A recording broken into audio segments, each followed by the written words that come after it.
അസ്സലാമു അലൈക്കും വറഹ്മത്തുള്ളാഹി വബറകാത്ത്. അള്ളാഹുവിൻ്റെ അപാരമായ തൗഫീഖ് കൊണ്ട് നമ്മളാരും ഇതുവരെ പട്ടിണി കിടന്നിട്ടില്ല. കീറിപ്പറഞ്ഞ വസ്ത്രവുമായിട്ട് നാട്ടിലിറങ്ങേണ്ട അവസ്ഥ നമുക്ക് ആർക്കും ഉണ്ടായിട്ടില്ല. മറ്റുള്ളവരുടെ മുമ്പിൽ യാചിക്കേണ്ട അവസ്ഥ നമുക്ക് ആർക്കും ഉണ്ടായിട്ടില്ല. അപ്പോൾ അള്ളാഹുവിൻ്റെ അപാരമായ റിസ്ഖ് എന്ന അനുഗ്രഹം കൊണ്ട് സുഖലോലുപരായിട്ട് സ്വർഗ്ഗതുല്യരായിട്ട് ജീവിക്കുന്നവരാണ് നമ്മൾ. അതുകൊണ്ട് തന്നെ അള്ളാഹു നൽകിയതിൽ നിന്ന് പാവപ്പെട്ടവർക്ക്, അതിന് അർഹതയുള്ളവർക്ക്, അഗതികൾക്ക് ദാനം ചെയ്യുക എന്നത് നമ്മുടെ ബാധ്യതയാണ്. അതിന് വമ്പിച്ച പ്രതിഫലമാണ് അള്ളാഹു സുബ്ഹാനഹു വ തആല വാഗ്ദാനം ചെയ്യുന്നത്. മസലുല്ലദീന യുൻഫിഖൂന അംവാലഹും ഫീ സബീലില്ലാഹി കമസലി ഹബ്ബത്തിൻ അംബതത് സബ്അ സനാബിൽ ഫീ കുല്ലി സുംബുലത്തിൻ മിഅതു ഹബ്ബ. ഒരു ധാന്യമണി നമ്മൾ കൃഷി ചെയ്യുമ്പോൾ അതിൽ നിന്നുണ്ടാകുന്നത് 700ഓളം ഇരട്ടി ധാന്യമണികളാണ്. ഈ ഒരു പ്രതിഫലം മനസ്സിലാക്കിയവരാണ് സ്വഹാബത്ത്.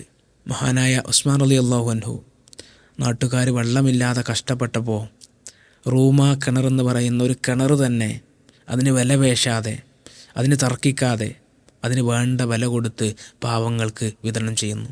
അള്ളാഹിൻ്റെ അടുക്കലുള്ള വലിയ പ്രതിഫലം ആഗ്രഹിച്ചുകൊണ്ട് മാത്രം ആ കിണർ ഉസ്മാൻ റളിയല്ലാഹു അൻഹു വാങ്ങി ദാനം ചെയ്യാൻ.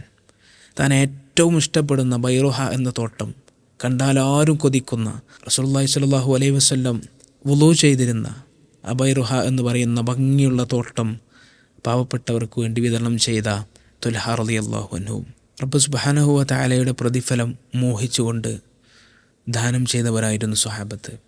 അപ്പോൾ നമ്മൾ മനസ്സിലാക്കേണ്ടത്, നമ്മുടെ ഒരു ഓഹരി പാവപ്പെട്ടവർക്കുള്ളതാണ്, അഗതികൾക്കുള്ളതാണ്, അത് ദരിദ്രർക്കുള്ളതാണ്. അതുകൊണ്ട് ദാനം നമ്മുടെ ശീലമാക്കുക. അതുകൊണ്ട് വലിയ പ്രതിഫലം വാങ്ങുന്നവരുടെ കൂട്ടത്തിൽ നമ്മൾ ഉൾപ്പെടാൻ വേണ്ടി ശ്രമിക്കുക. അല്ലാഹു സുബ്ഹാനഹു വ തആല അനുഗ്രഹിക്കുമാറാകട്ടെ.